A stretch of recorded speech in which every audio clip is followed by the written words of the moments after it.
Well, good evening. It's been a long day, hasn't it? Some of you are just like this. And I know that there's been a lot going on. Glad that you're here tonight and a part of our assembly. Thank you to Brother Dudley for leading those songs. Jesus Paid It All song I've not heard in so long, and I appreciate you leading that. We're going to keep singing that one, hopefully, in the months ahead. I want to begin tonight by sharing a story with you about a soldier. There was a soldier at one time who had risen up the ranks of the military in his country. He was a member of the Special Forces, not just the Special Forces, but one of the most elite units that the world has ever known. And throughout his military career, he was on a number of battles, and through one particular deployment, he was actually gone from home for over a year. And after that year deployment was up, the commander of their particular unit called him home for a weekend of leave. You can imagine that, how great that would be. And so he went in, and when he came home, he actually stayed in the barracks with his fellow soldiers. The second night of his weekend leave, he was invited to a big party in honor of all those soldiers who were at war. And he went and he partied and he had a lot to drink. And yet that night, even though he was at home, he still stayed in the barracks. And even after the commander said, you know what, why don't you go and spend time with your family? He chose not to, and he was sent back to war. And in the very days after he went back to battle, leaving that beautiful wife and all those he knew behind, he was killed in battle. It turns out not only was he killed in battle, but his commanding officer had him set up to be killed and to be on the front line.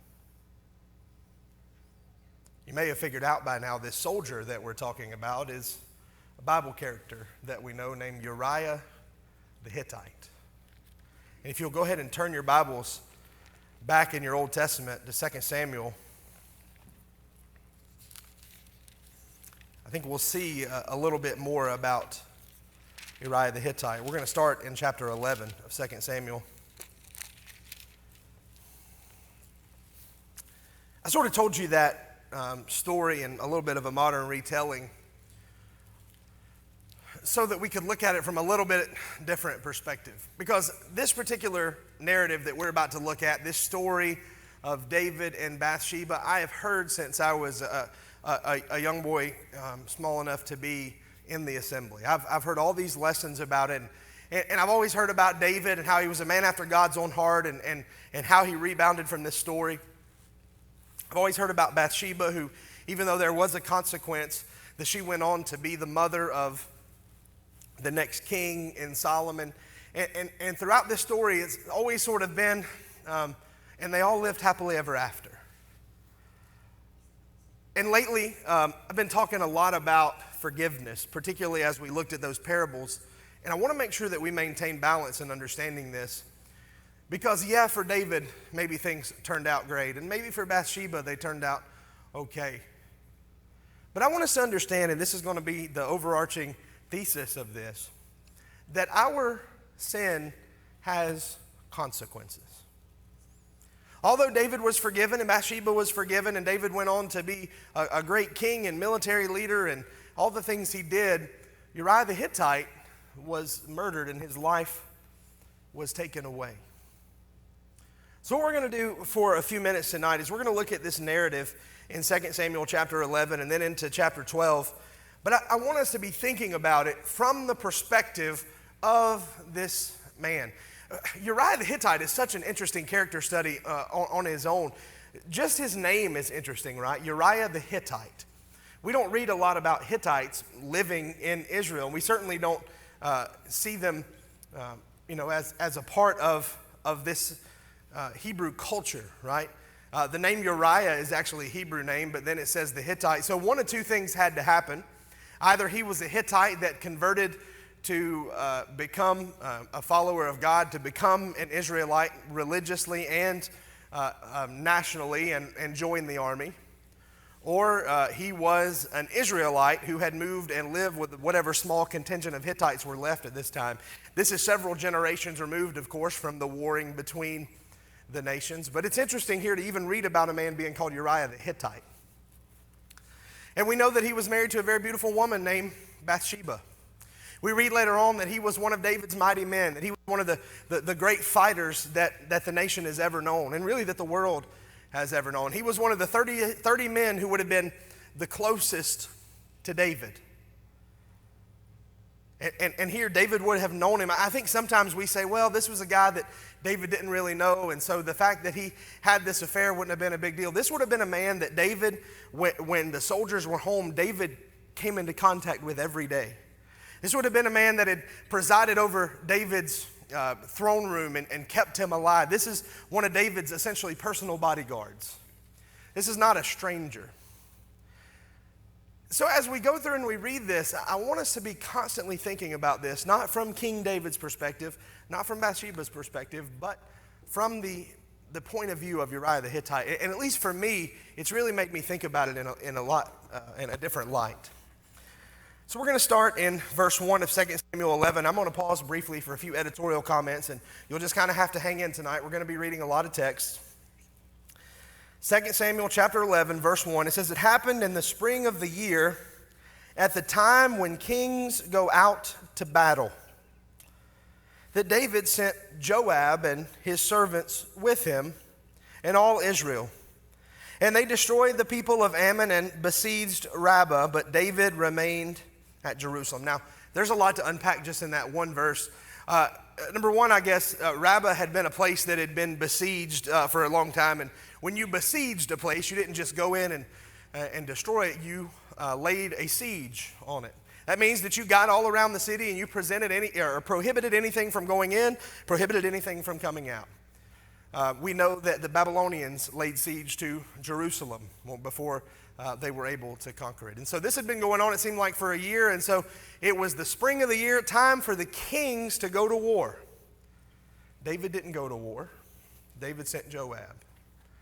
We've talked at great length already this year about how important Joab was, how influential he was, what a great soldier he was. In my estimation, the greatest soldier in the Bible.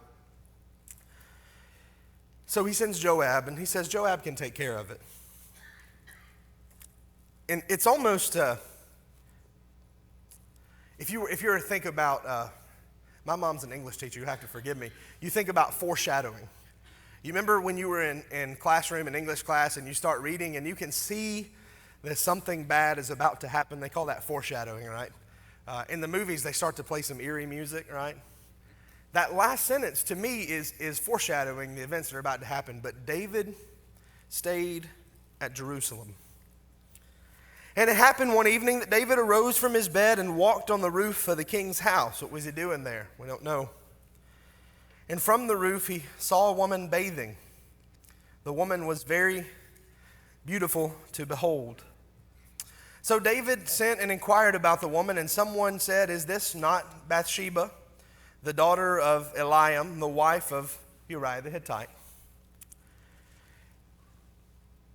And David sent messengers and took her, and she came to him, and he lay with her, for she was cleansed from her impurity, and she returned to her house, and the woman conceived, so she sent and told David, I'm with child. Now, we said we were going to look at this from Uriah the Hittite. Uriah the Hittite's out on the battlefield. He has no idea that this is going on. His wife is bathing, and the king sees her. And, as we read this story, we've always looked at it from the perspective of David, so we've always sort of tried, at least I have, to make excuses for him, right? We put ourselves in that, well, if I saw a woman bathing on the roof and she was pretty and I was the king, well, David was the king and he was powerful and he was tempted, and all of us have given in to temptation, and we try to make excuses for David, right? But you're Uriah the Hittite, this man who you've given your life to protect while you're out fighting for him when he should be out on the battlefield with you, is at home sleeping with your wife. That's the position of the man that we're trying to think about tonight. And David sent messengers and took her, and we know this whole story, that that he went and they got pregnant together. Right? And David said to Joab, verse 6, saying, send me Uriah the Hittite. Joab sent Uriah to David, and when Uriah had come to him, David asked how Joab was doing and how the people were doing and how the war prospered. David's real slick right here, right? He says, I've got to figure a way out of this mess. So he says, well, go and send Uriah to me. And Uriah gets there. And I guess for me, I just try to imagine the moment when Uriah shows up and David looks at him in the eye and what that must have felt like. Now remember, Uriah is ignorant to this. He has no idea what's going on. David knows what he's done. And he looks Uriah in the eye, and I almost imagine David a little defiantly at this point. He's got it figured out. He's going to invite Uriah home. He's going to send Uriah down to be with Bathsheba, and when she gets pregnant, Uriah will say, well, I was home that one weekend, and it'll all be fine. It'll be taken care of, right? So David looks this man in the eye and says, how's the war going? How's Joab doing? How's the army looking? Let's put ourselves in the position of Uriah. You've been taken off the battlefield, and your king has singled you out one-on-one asking you how the war was going. Don't you imagine he's feeling pretty good at this point? That the king of the nation has called you in, and you're standing before his throne, and he said, I'm glad you're a soldier. How's the war going? Let's see Uriah's response. And David said to Uriah, go down to your house and wash your feet. And Uriah departed from the king's house, and a gift of food from the king followed him. Man, he's got to be feeling good, right? The king has called you in, and he's told you, and now he's sending you gifts. This has got to feel great. But Uriah here in verse 9 throws a wrench in the plans, right? Uriah slept at the door of the king's house with all the servants of his lord and did not go down to his house. And so when they told David, the co-conspirator, saying Uriah did not go down to his house, David said to Uriah, did you not come from a journey? Why'd you not go down to your house? Uriah said to David, the ark and Israel and Judah are dwelling in tents, and my lord Joab and the servants of my lord are encamped in the open fields. Shall I then go to my house to eat and drink and lie with my wife?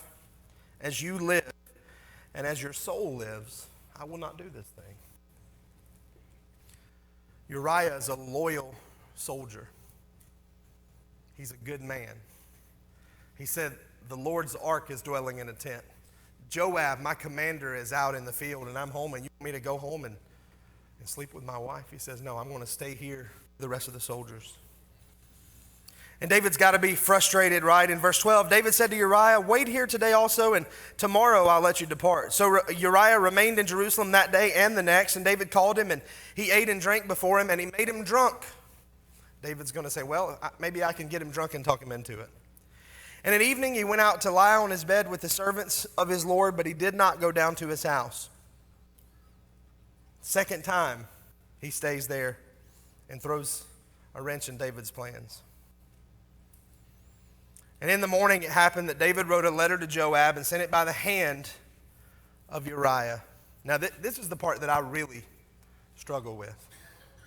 That not only did, while Uriah was out being a good soldier and fighting the battle of David, while David seeming to be kind of cowardly or maybe just didn't want to go through the effort of going to war while this siege was going on, not only did he sleep with Uriah's wife, not only did he try to bring him in to cover it up, but now he's going to have him murdered. And he sends the very instructions to have Uriah murdered by Uriah's hand. Now you sort of think about if this was a movie that Uriah somehow with a note would fall on the ground and he'd open it up and he'd see what was going on and he'd be able to stop it. But once again, Uriah is a loyal soldier. He's obedient to his king. He's obedient to Joab. He would never dare look at a piece of communication from the king to the commander. And he's carrying back to the battlefield in his hand his own death sentence.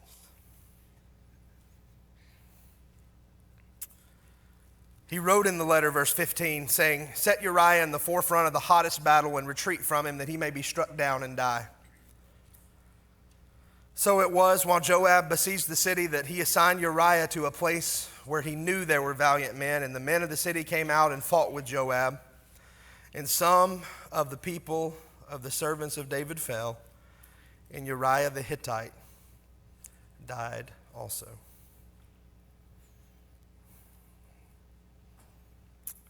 There's a lot of things that really frustrate me about this, I guess.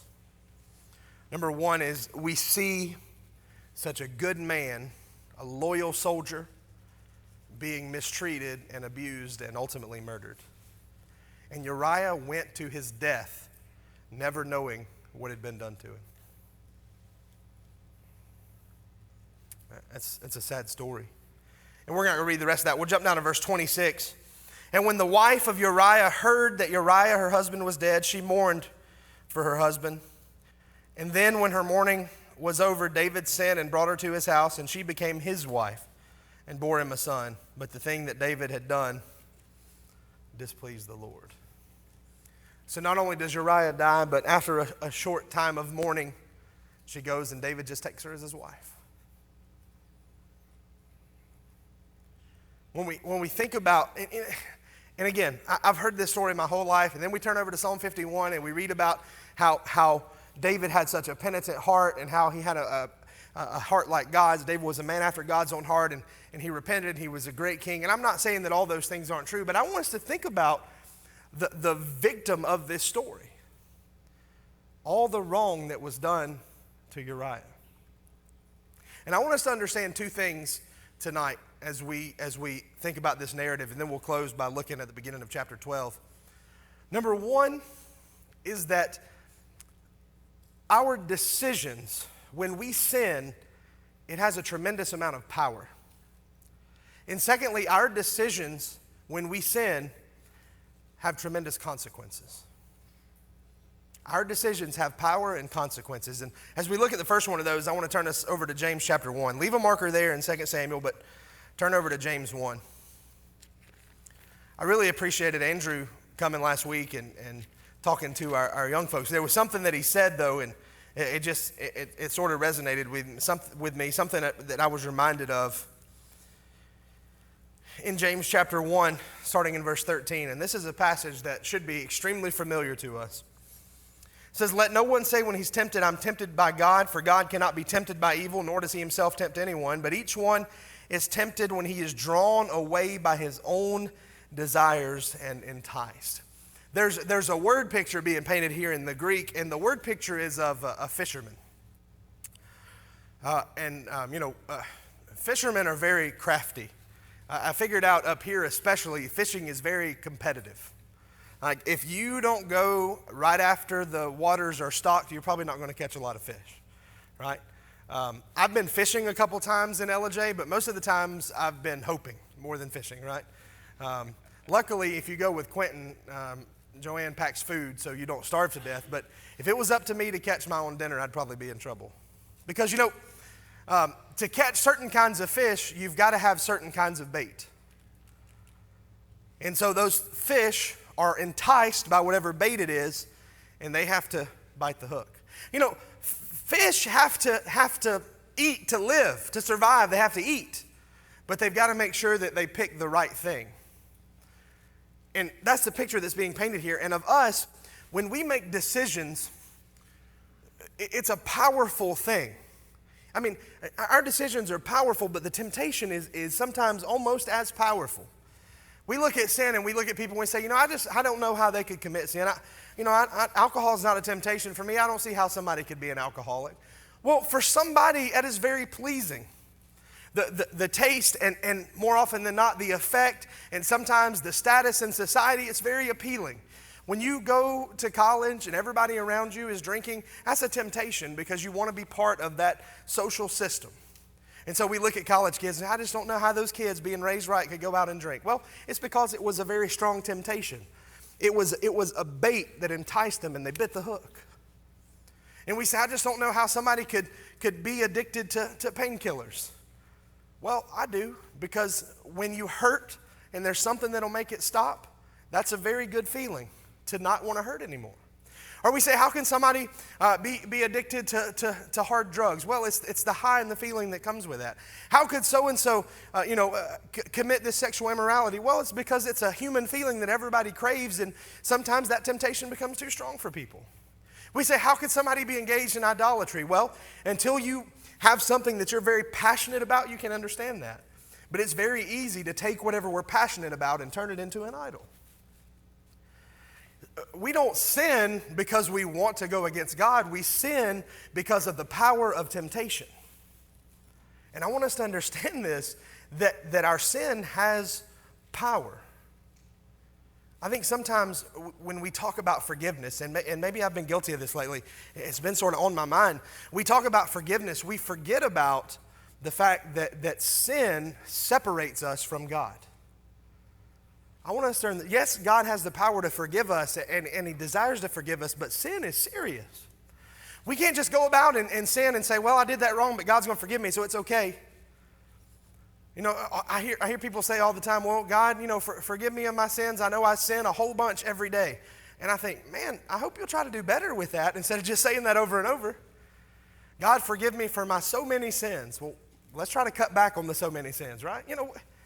But we don't understand. We talk about it as if it has no power. But sin separates us from God. And man, if we're caught up in sin when our life ends or when Christ returns, we're going to see the power of it. And that brings us to the second thing, is that our sin has consequences. Even sin that we're forgiven of has consequences. I've been thinking a lot about this situation lately. We had Bible camp this summer, and when I was in the 4th grade, the weekend before we were going to go to Backwoods, there was a junior in high school. Her name was Katrina. And Katrina had always gone to camp. Her bags were packed and ready to go. And on the Saturday night before camp was supposed to start, she had gone out, I think, to see a movie with some friends.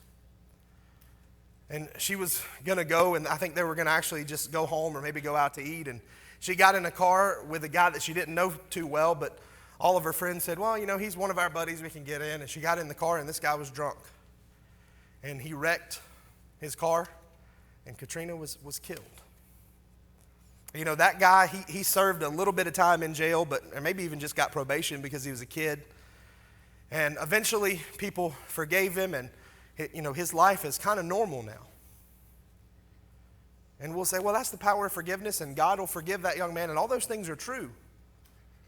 But Katrina's life is over. Her family's life is ruined forever. And all of us will just have a memory of who she was. I want us to understand the consequences of doing wrong, that they will follow us forever. And so when we think about those, I hope that we'll understand that, yeah, we can be forgiven, and there's nothing we can't come back from. And I don't ever want to just lessen the power of God's forgiveness, but I want us to make good decisions so that we don't need to be guilty for those consequences. Because there are things that these young people at 16 and 17 can do that can ruin their lives forever.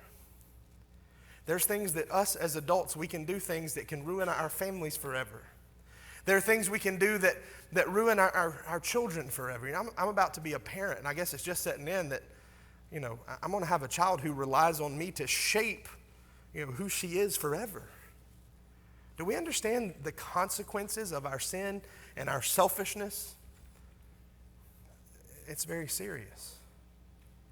And so I hope that we'll understand sometimes, especially as we look back, at this story of Uriah the Hittite, that David was forgiven, and David went on to great things, and Bathsheba was Solomon's mom, but Uriah's life was gone forever. And there's nothing that David could do to bring him back. And I hope that we'll understand both the power of sin and the consequences of sin as it relates to our choices.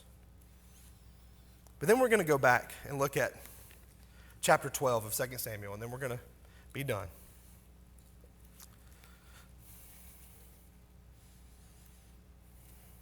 The flip side of that very serious message is this: that sometimes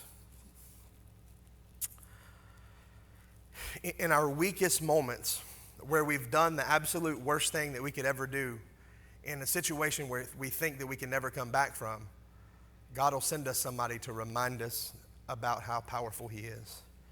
In 2 Samuel chapter 12, the Lord sent Nathan to David.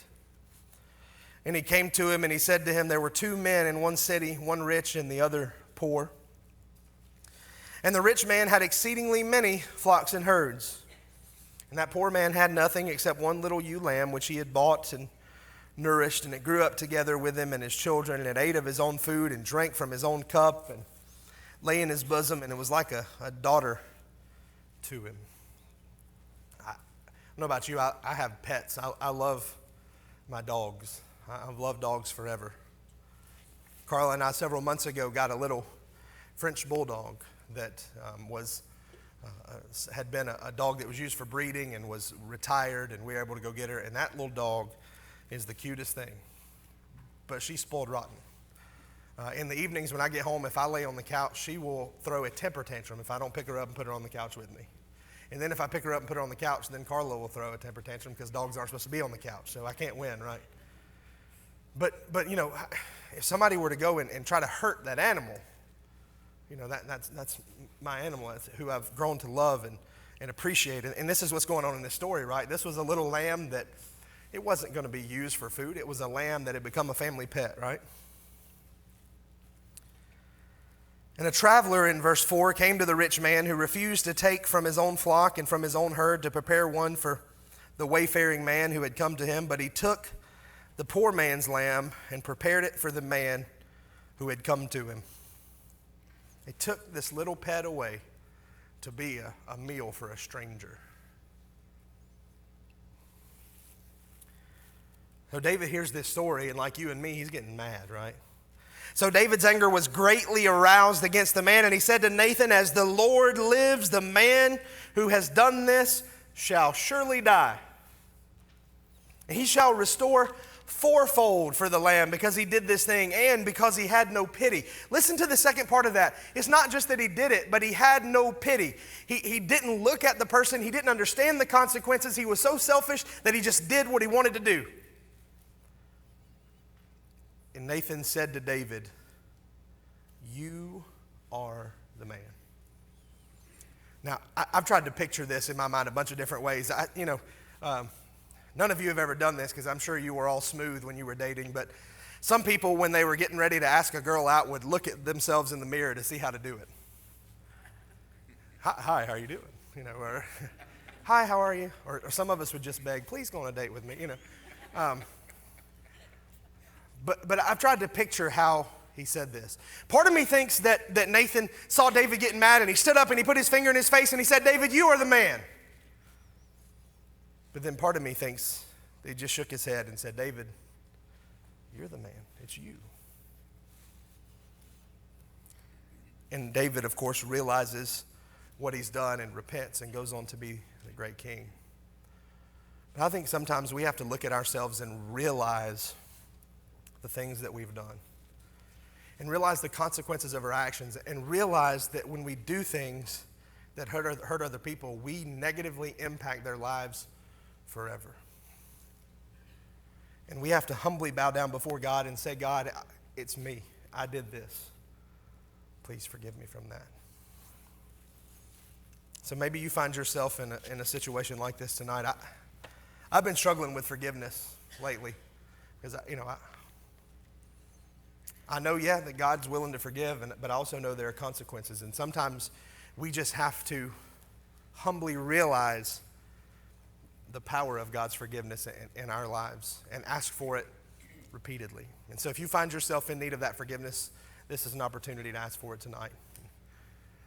If you're not a Christian, here's the really scary thing. And I don't mean this to be hurtful, but if you're not a Christian, everything that you've ever done wrong is held against you right this second. When you stand before God, He'll have a record of everything you've ever done wrong, and that'll be what condemns you forever. But through the sacrifice of Christ tonight, God can take everything I've ever done wrong and wipe it away through the blood of Christ. And if you're not a Christian and you want to do that, you have a chance to do that tonight. Confess Jesus as Lord. have those sins washed away in baptism and start off with a clean slate this very night. Whatever your need is, come as we stand and sing a song together.